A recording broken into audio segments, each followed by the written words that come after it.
Okay, so thanks for sharing a little bit about yourself. My goal today is that by the end of the workshop, you'll feel better equipped and have some tools to manage your financial assets for long-term income during retirement. To that end, we will be starting, as we did last week, previewing the 8 key retirement decisions, and then we'll really spend most of the time focusing on ways to manage your savings and investments to draw down your income throughout retirement. And finally, since this is only an hour and there's only so much we can get into an hour, we'll end with some additional resources for where you can go for help and some different websites that you might want to check out. As we go through the presentation, I'll draw your attention to different parts of the workshop packet that Matt emailed out to you. If you're watching this in recording afterwards, we'll be uploading it to the Kinderhook Library website, and you can get it there. The first page, as this show you here, is the action plan. And this is where you can come to fill in information you'll collect about yourself at various other parts of the workshop. The goal is to be able to confidently put a check mark next to each of these action items to complete your savings and investing plan. So a brief review again for people who were with me last time, but retirement is a holistic process and each decision area affects all the other areas of consideration. Indeed, all of the questions that you see here are connected to one larger question, and that is how much of a regular retirement paycheck can you expect to pay yourself? The answer to this question depends on decisions made about factors such as work, benefits, and housing. And by piecing together all these different streams of income and taking responsibility for making informed decisions, and as we'll talk about today, appropriately growing and protecting your assets, you can make your nest egg last longer during retirement. So the 8 key decision areas in planning for your retirement income, they're all listed here. And decisions that are made, as I mentioned before, in each of these areas has a real impact on what you might be able to pay yourself as part of your retirement paycheck. In our future webinars, we'll be focusing on some of these other areas, including healthcare costs and avoiding scams and fraud. And hopefully you'll be able to join us for those as well. You can also visit the Kinderhook Library YouTube channel, and I put the link right here for you to watch last week's seminar on Social Security. But today, what we're really here today to focus on is how to make informed decisions about how to manage and use your savings and investments in retirement.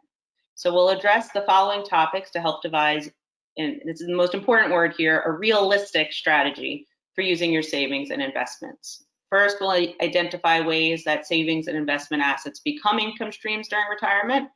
Next, we'll talk about how to intentionally draw down and liquidate these financial assets through retirement. And finally, again, we'll explore sources of credible, and here the important word is credible, help when seeking investment advice and financial services. So before figuring out how much and where to pull funds from to pay for your retirement, you need an understanding of how much you'll actually need to support yourself. Your preferences and health will impact financial needs during retirement. So I encourage you to take some time to try and predict how your lives might be or are the same for those of you who are already retired during retirement compared to pre-retirement. Do you expect your fixed expenses will increase, stay the same, decrease? And make sure you consider the various expenses you currently and may continue to incur: housing, transportation, healthcare, utilities, your cell phone, travel, entertainment. Some of these things seem like far away expenses given COVID, but imagine that a lot of these expenses will return when life returns to normal. To help you with this activity, in your packet, you'll find an Estimate My Expenses worksheet. I would say this is one of the most often requested things I get from clients, and probably very useful, is just taking time to sit down. If you have a partner, sit down with your partner and project out what you might actually be spending in retirement. Again, the goal here is to be realistic and try to figure out what you're going to need when your paycheck ends.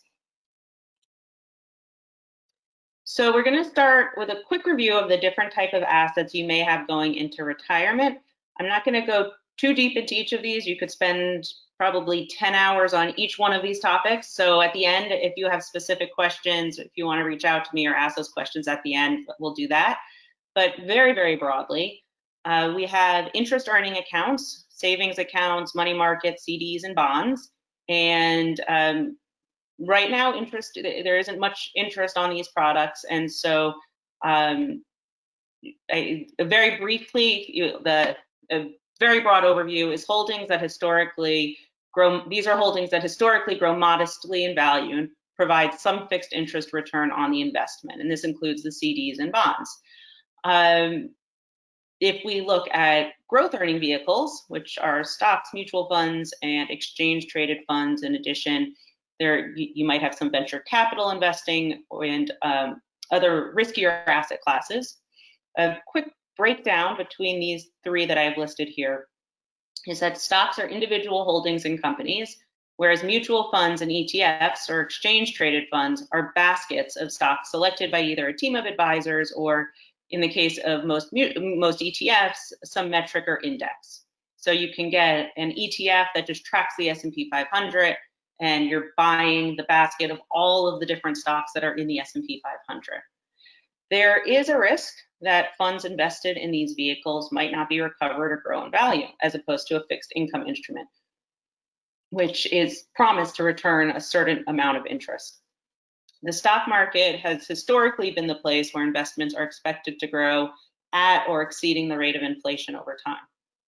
So as some people, and most of you who, as you shared a little bit about yourselves, have 25 to 30 or even maybe a longer 30-year retirement horizon, having some money invested in these various types of stocks for the long term is generally considered prudent. In the workshop packet, you'll find an activity where you can map out your own portfolio holdings to have a better idea of your allocation. If you are on any sort of an investment website, either any of your custodian or where you log in, they could probably give you a pretty accurate breakdown as well. And what you're trying to look for is what % of your assets are in fixed income instruments versus mutual fund or ETF, and giving you exposure to equities or stocks, which are more of the growth-oriented holdings. The important thing here when you're looking at your pie chart, if you actually go ahead with your colored pencils and map it out, or if you log into one of your investment accountants to see what it looks like, but the important thing here is to have a diversified portfolio with various types of savings and investment assets to reduce the risk of being reliant on one type of investment. It's important to develop a strategy to access financial assets quickly, which is for your short-term needs, as well as a strategy for your long-term growth. And again, with 25 to 30-year retirement horizon, long-term growth is probably an important part of your portfolio. So I have a few people who I can actually see. If I can't actually see you, if you could just put in the text box, yes or no, do you think your monthly Social Security benefit will sufficiently cover your retirement expenses? And again, do you think Social Security is enough?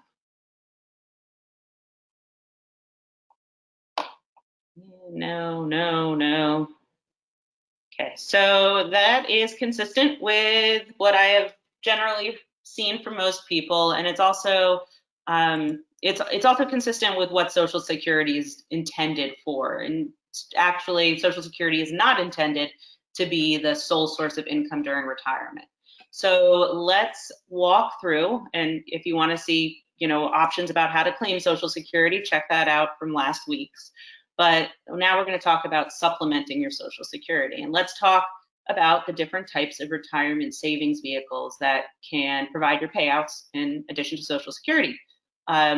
You've probably heard IRAs, Roth IRAs, annuities, all these words before. I'm going to go sort of systematically through them all to provide some clarity as to what the difference is. So first, we'll take individual retirement accounts, which are IRAs. And these are established by the account holder, you, and it allows you to choose how the funds will be invested in a mix of assets. And there are two types of IRAs. There's the traditional IRA and a Roth IRA. A traditional IRA, the difference between the two is that after age 59 and a half, so for both of these, after age 59 and a half, your money can be withdrawn without a penalty. At that time, and here's the difference between a traditional IRA and a Roth, ordinary income tax on the withdrawn amount is due. You're also going to have required minimum distribution withdrawals, which currently begin at age 72. And after that, you're going to be paying ordinary income tax on those distributions. Now, I'm going to make this comparison as an important one with a Roth IRA. And distributions from a Roth IRA are tax-free after age 59 and a half if the fund has been owned for at least 5 years, which if you're 59 and a half, it most likely has been.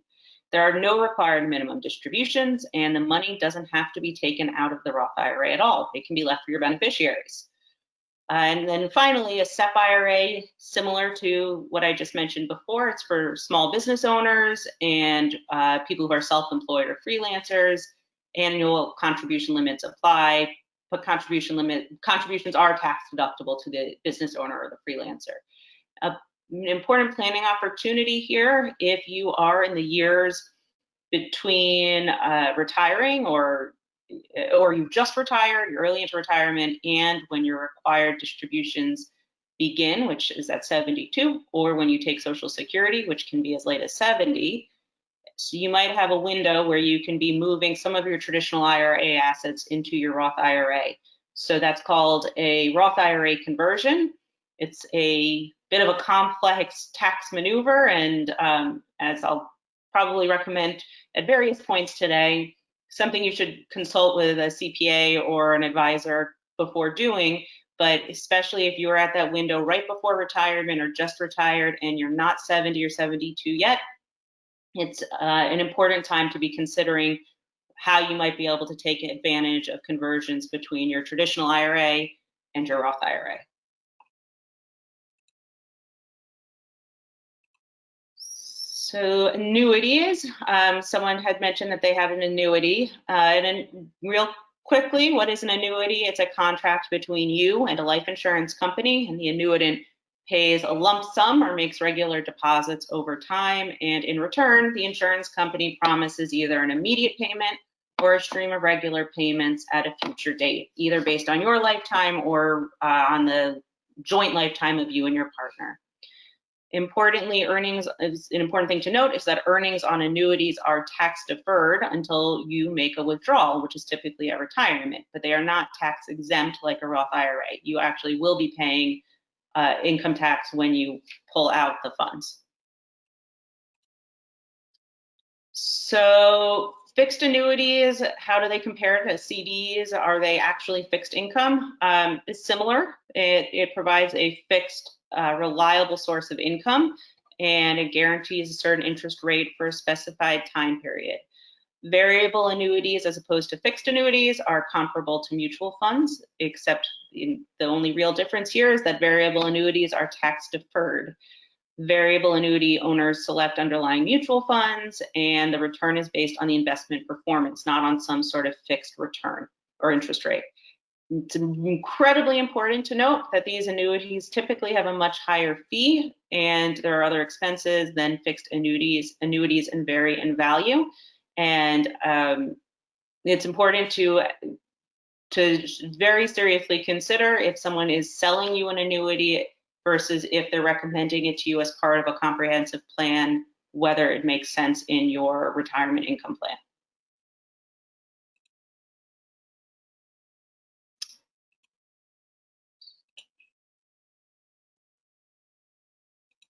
Next up is the bulk for most people of what your retirement accounts are, which is your employer-sponsored retirement accounts. Fortunately, a lot of these rules are similar to what I just addressed, which is traditional versus Roth. So you have your traditional 401k or your Roth 401k, similar to what I just went through, and the rules are the same. Withdrawals can be taken from your retirement funds without penalty when you're at least 59 and a half, and any withdrawals taken before that age are subject to a 10% early withdrawal penalty. So you really, really want to wait until you're 59 and a half or even later until you're actually retired. That's why the government imposes that penalty. They're trying to encourage you to keep the money there for retirement. Now, because income used to fund an employer-sponsored retirement account is tax deferred and not collected on the front end, The tax, just like in a traditional IRA, is collected when the withdrawals are taken.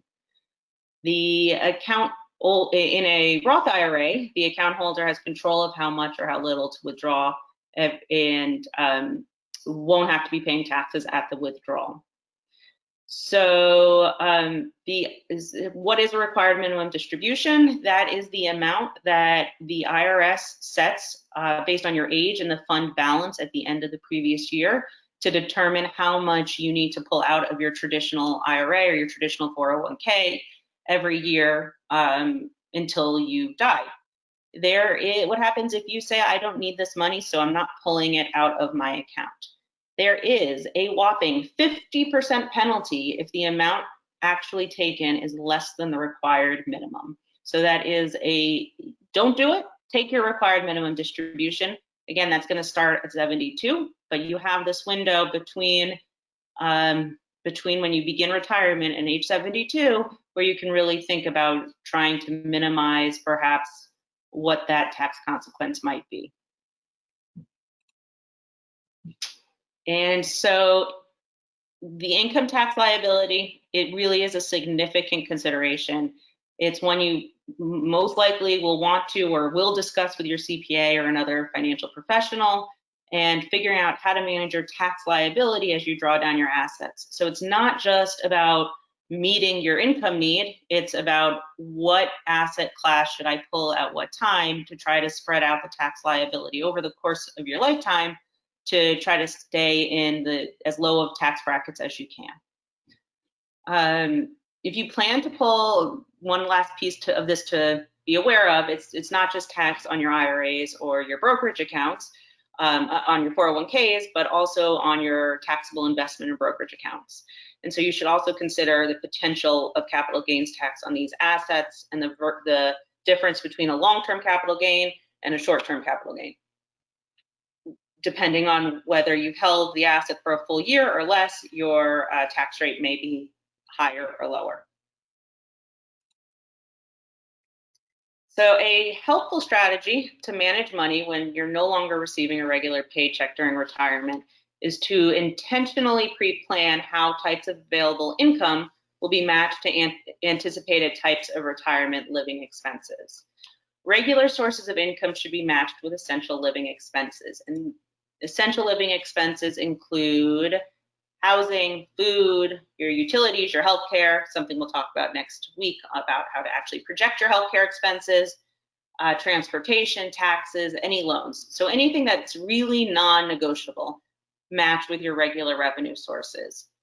If your regular sources of income are insufficient, so this side, if it's insufficient to cover this side of the essential living expenses, I'm realizing you guys can't actually, I don't know if you can see my mouse over here. But so if your regular revenue sources don't match your essential living expenses, that's when you might need to tap into some of your retirement savings. And that's really when you need to look at annuitizing some of your income. And I don't necessarily mean buying an annuity, but taking your retirement income to make it, to pull it out to add to the income stream to cover your essential living expenses every year. Now, if we take some examples of variable income sources, these can be matched to your non-essential expenses. So non-essential expenses are those additional expenditures beyond necessary living expenses and financial obligations. They might include travel, and again, some of these seem sort of old-fashioned given being a year into coronavirus, but assume that it will come back when you're really retired or hopefully in the next year or so. But travel, dining out, entertainment, gifts, charitable donations, home remodeling projects, really anything that if you really had to go without, you could go without. And so for these types of expenses, retirement saving funds are best matched to pay for these types of living expenses. In the workshop packet, bring your attention back here, this is sort of a fun little activity trying to match your essential expenses, your expense category to the different type of income and try to see if you can pair them up. Okay, so Yeah, I can see some of you, but you can say true or false over in the chat box if you want. Which I'm now seeing. Diane, if you could ask me that question again at the end. I see, can these be converted to a Roth IRA, but I'm not sure what you're referring to being converted to a Roth IRA. So if you could give me a little more information on that question at the end, that'd be great. But so if you want to put true or false, quick test just to make sure everyone's still with me. Earned income from annuities is taxed like regular earned income. If I see your picture, if you want to nod true or shake your head false.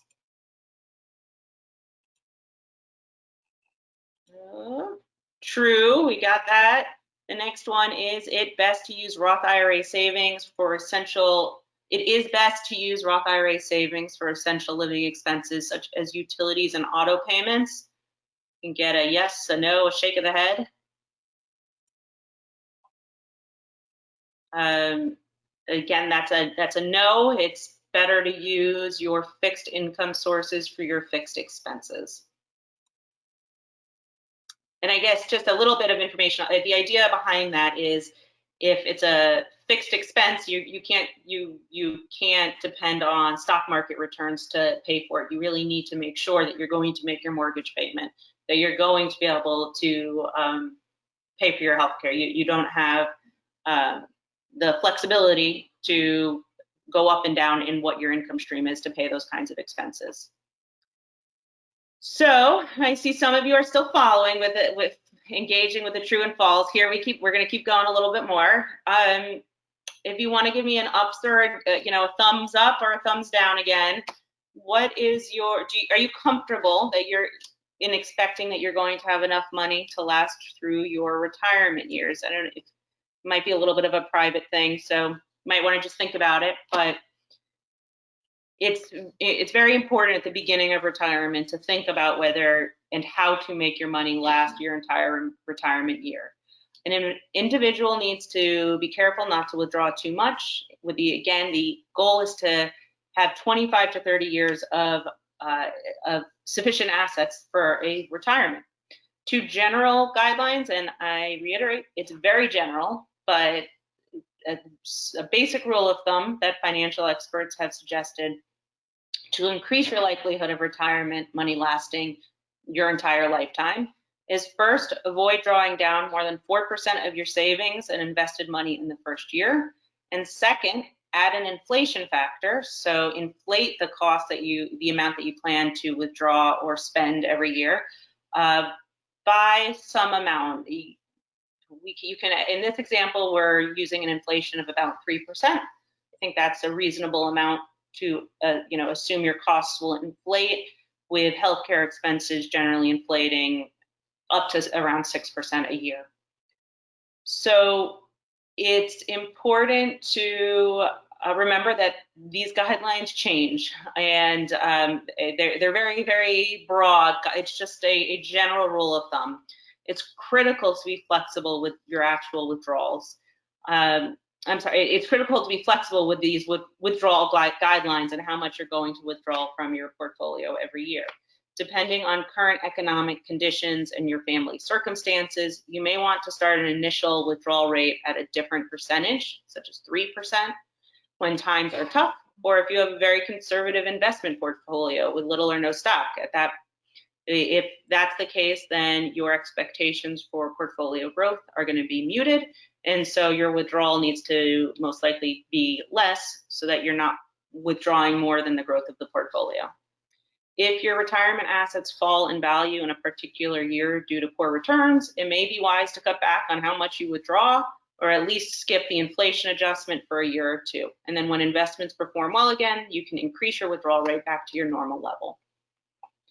I used the word realistic earlier, and I'm going to highlight that again. I can't stress enough the importance of being realistic and having good discipline during your first years of retirement. Many individuals I've seen firsthand have unrealistic expectations about how much you're going to spend or withdraw during retirement. And it's very, very important to preserve your nest egg and not deplete the account too quickly. So here's another worksheet you'll see in the packet. It's about drawing down your retirement assets, and you can make a list of all of your different assets and how much you expect it to grow and when you expect to claim those resources. So as this year has shown, things change on a day-to-day, year-by-year basis. Unexpected things can happen. So how do you plan for this for a 25 to 30 year timeline when clearly more unexpected things will come down the pike? So the first key here is pay attention to market conditions and cycles. When you're approaching retirement in a severe market downturn, so let's say you were approaching retirement in the year 2007 or 2008, it may be wise to postpone retirement until the market conditions improve. When you're in retirement during a severe market downturn, you might need to decrease the drawdown rate until the market conditions and your portfolio improve. It's much harder to recover if you pull out your assets at the bottom of the market because your assets won't be in the portfolio anymore, so they can't recover. Next, set aside cash. As a precaution, I recommend you set aside at least 1 year's worth of living expenses, and you can subtract from that all of your guaranteed income, such as Social Security or pension, to protect against having to sell investments at low values to raise cash. You might even consider setting aside 3 to 5 years of living expenses as a conservative measure if that makes more sense for your personal needs. Next, emergency reserves, keep them in a safe, accessible cash account, such as a savings account or a money market or perhaps a CD, as opposed to putting all of your money into the stock market. Having cash in a retirement investment mix may also prevent the need to sell riskier investments in a down market. As I just mentioned, that's really when you want to try not to have to sell your equities. And then finally, as we mentioned a little bit before, diversification, diversification, diversification. Continue to reallocate your assets and maintain a diversified portfolio throughout your retirement to manage risk tolerance and your financial needs. Ideally, you'll have a mix of investments, but in varying proportions. Compare your asset allocation process, and it's 11:30, so I'm going to make my little chili analogy here as we are about to approach lunchtime. But think of a portfolio allocation as a bowl of chili. Some of the ingredients are pretty standard, such as tomatoes, beans, and onions, and some are pretty spicy, such as chili powder and cayenne peppers. Any one ingredient by itself might not be great, just like think of biting into a hot chili pepper. But if you put them all together, you have a delicious bowl of chili, and you can change each ingredient for your own needs, but to make it work for you. Okay, so just to make sure no one actually leaves to go get their bowl of chili right now, another quick check-in for you. True or false, once you determine your drawdown rate on your assets, you should never adjust it. Just shake a head, maybe, hopefully, yeah. Yum. Great. Key to financial planning is it's not a one-time shot. It's not just here's an asset allocation and this is what's going to get you through retirement. It is at the very least an annual reallocation discussion, making sure your needs are meeting what your risk tolerance are meeting what your actual allocation is. So here's the next one. As a retiree expecting to live another 30 years, you should keep all your assets in cash so that the stock market fluctuations won't impact their value. False. Great. So everyone's along with me. Great.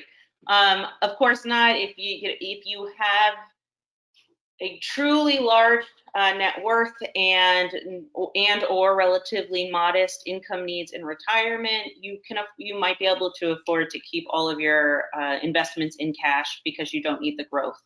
Most people, however, do need growth to meet their needs, their withdrawal rate. So if your withdrawal rate, as we've touched on before, if your withdrawal rate to meet your needs is around 3%, you need to be invested to at least get a 3% return so that you're not depleting all of your assets before the end of your life. So this is we're going to get into a little bit of my final focus for today, which is how do you find the right financial advice? There's so much out there. How do you make sure you're talking to someone who is trustworthy and getting honest advice? It is critical to enlist credible help when you're getting your investment advice in financial services. In retirement, as you get older, you're particularly vulnerable to fraud, and with a shorter time horizon to recover from such fraud or exploitation.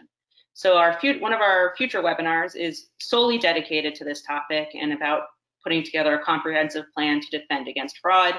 But for today, just briefly, some of the practices you should always use to safeguard yourself from fraud. First, ask questions. Never be afraid to ask questions. People often will ask me a question and they preface it with, I know this, maybe this is a stupid question. It's not a stupid question. I think there's people out there who want you to think it's a stupid question because maybe they're hiding something or they want to, whatever reason. It's not a stupid question. If you're having it, you should be having it. And I cannot encourage you enough to answer it and pay attention to not only the answer the advisor gives you, but how they give it. If you ever ask a question of an advisor and they're in any way defensive, that's bad. It makes you, what are you hiding? Why don't you want to answer my questions? Follow your instincts. Next, know if it's a legitimate investment. If you get unsolicited emails, as I think we all do, message board postings, or just random company news releases, this should not be your sole basis for an investment decision. You need to do your own research to learn about the company's business performance and its products or services before investing. Next, verify the integrity of the financial services professional. When you're looking for investment advice or to engage in financial services, spend time checking out the professional record and credentials of the person pushing the investment. Do they have a certified financial planner designation? Do they have a series designation? You can find out all of this online. The SEC has an advisor search website. It's www.secadvisorsearch.com. I have that also in my resources list for you. But do your work. Don't just trust a friend saying, oh, so-and-so, we're on the PTA together and I think they'll do a good job. Do your research. Finally, always be cautious about sharing your data online. Online and social marketing sites offer multiple opportunities for fraudsters to gather your personal and financial data. So just be careful about what you're doing online.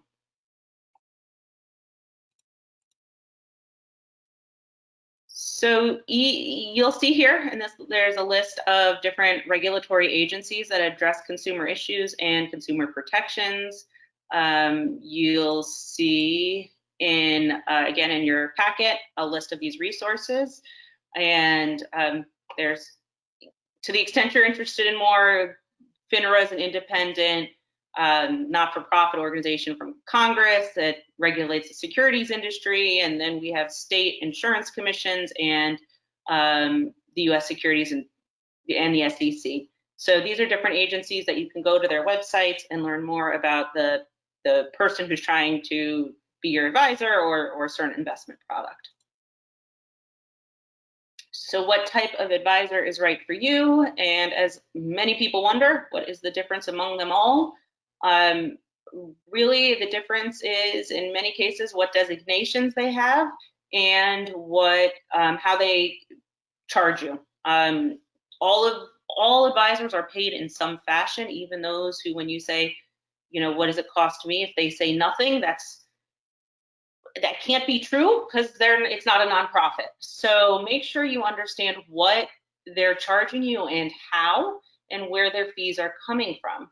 Many financial service providers are paid on commission based on what is purchased through them. And so this is one of the concerns that I highlighted a little bit in annuities, is often they're sold by someone who's receiving a commission, or they are always sold by someone who's receiving a commission. So you need to, on that product sale, so you need to make sure that your best interests are actually front and center, not what commission the person who's selling you a product might receive.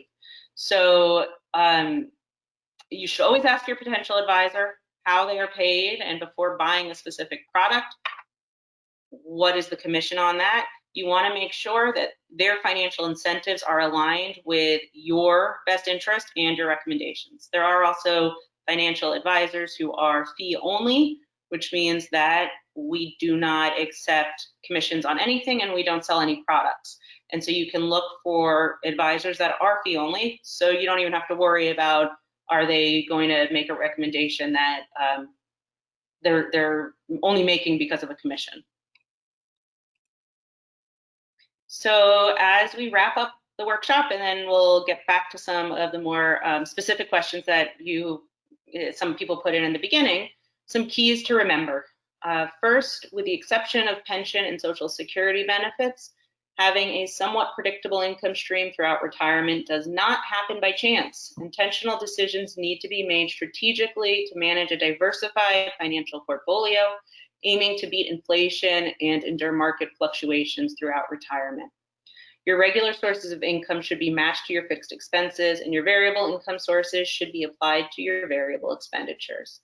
And then finally, never make decisions about your investments without double checking, triple checking the facts and vetting the people you might be doing business with.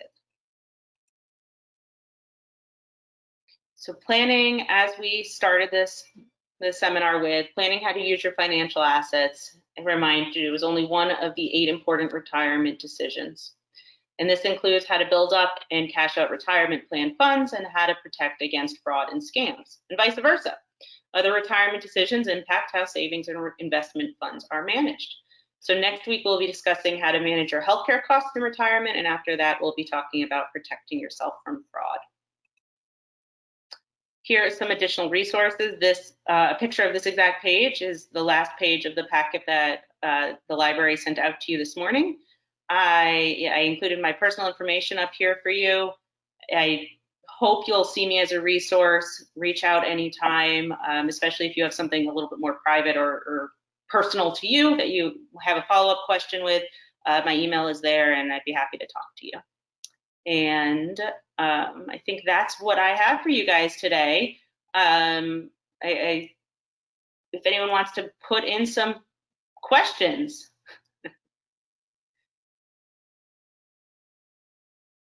So they, okay, let me go up to the top here. Knowing how, when to withdraw savings. Okay, annuity savings, all right, what do I withdraw first? I'm 65. So I'm gonna go back to Kathy's question. So Kathy had said she has an annuity, IRA, and a Roth, and what do you withdraw first if you're 65?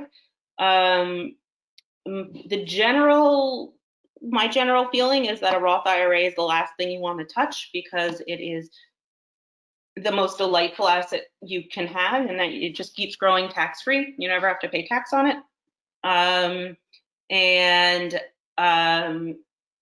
Not only that, you can leave it to your beneficiaries tax-free as well. So that's generally the last thing I would encourage you to touch. The IRA I would honestly need to know more detailed about exactly what you have, Kathy, and what your current income is. You're in that very special window that I referred to, where you have, assuming you're not working anymore, you have a time where you can be doing Roth conversions, which is, as for Diane's question, you can convert your retirement assets from, once you're retired, you can convert your assets into an IRA. And then once it's in an IRA from the employer-sponsored account, then you can convert it into your Roth IRA. And that's really what you want to be considering in the years before retirement. We are also in a historically low tax period, and it is not unlikely that taxes will go up in the future, if not this year. But it's unlikely that taxes are going to go down. So that's another reason why some people, it might make sense for you to pull income to pull the income forward to today and pay tax on today's potentially reduced rate, as opposed to waiting until you're required to take the money out at 70. So that is a way of saying, I really need more information to answer your question. As far as the annuity, usually people buy annuities with the idea of being able to defer their income as long as possible. So my guess is for you, it would probably make sense to wait to take your deferred annuity until the annuity contract says you should take it. But again, reach out to me and I'll ask a few more questions to give you a better advice. Let's see, can these be converted? Yes, they can be converted. Let's see if I'm missing anything else. Annual number for a couple to carry in the retirement plan for healthcare. What is it? So Mark's asking, what is a good annual number for a couple to carry in their retirement plan for healthcare and or supplemental healthcare costs in retirement? So Mark, you're going to be so excited for next week's presentation, which is all about healthcare costs. I don't know how you're going to be able to even survive this week. I'm sure you'll be so excited. But that's exactly what we're going to talk about. As a preview, the major considerations there are your own healthcare. I'm sorry, your own health level. Do you need a lot of medical care or not? And you can look to your own parents and your grandparents, see how long they lived, how healthy they lived. And then it also matters what type of income you're going to have in retirement, because that impacts your costs for Medicare and for your other healthcare. Are you going to maintain group coverage? Will you still be working? So these are all, the point being, there's no short answer for what to project, but I will come back next week with more detailed information about how to project it. Applies to max out. Mark, I love your enthusiasm. It'll just be fabulous. So Diane said, is it wise to max out your Roth, max out your deferred comp, having no taxable income, and do max out your deferred comp, thereby having almost no taxable income, and do a Roth conversion? Again, this is a person by person consideration whether to do a Roth conversion. One thing to be aware of in doing a Roth conversion is, let's say you have zero money in an IRA. Let's say you put $7,000 into your traditional IRA. Now all you have in all of your IRAs combined is $7,000. All your other money is over at a 401k at your employer. You can take that $7,000 and do a backdoor conversion into your Roth IRA, zero taxes due, because you're just rolling it over. Now, let's say, what happens, Diane, if you have rolled over $100,000 into your traditional IRA, now that money,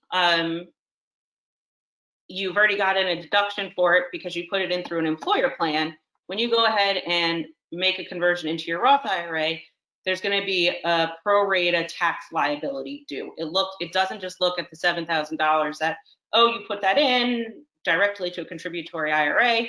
It looks at all of the money that went into your, that's currently in your IRA, and you will have to pay some part of tax on that conversion. So an important part of whether to do a Roth conversion or how much to do is to consider how much you've converted from an employer-sponsored plan into your traditional IRA first.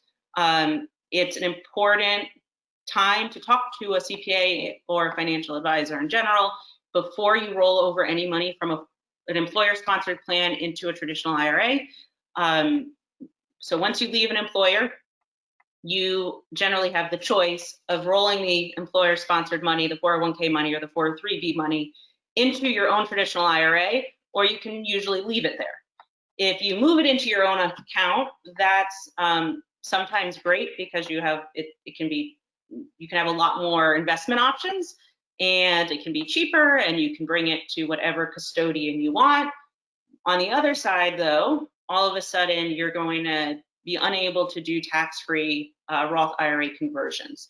So a very, very important time to consult with an advisor is when you, if you leave an employer, And if you're thinking about rolling money out, talk to an advisor to see if it makes sense to leave the money with the 401k provider or to roll it into the IRA, and how that interacts with your plans for doing any sort of conversions. Lots of moving parts, Diane. Yeah, no, I know that there are lots of parts here. And again, that window right there between when you don't have a steady paycheck anymore, and when you're at 70 or 72, when you don't have a choice anymore about how your income comes, because you're taking your required distributions and or Social Security. That's the window where us financial advisors get to really have fun and help you with all these moving parts to take advantage of that. It's usually a 5-year window, but 5-10-year window.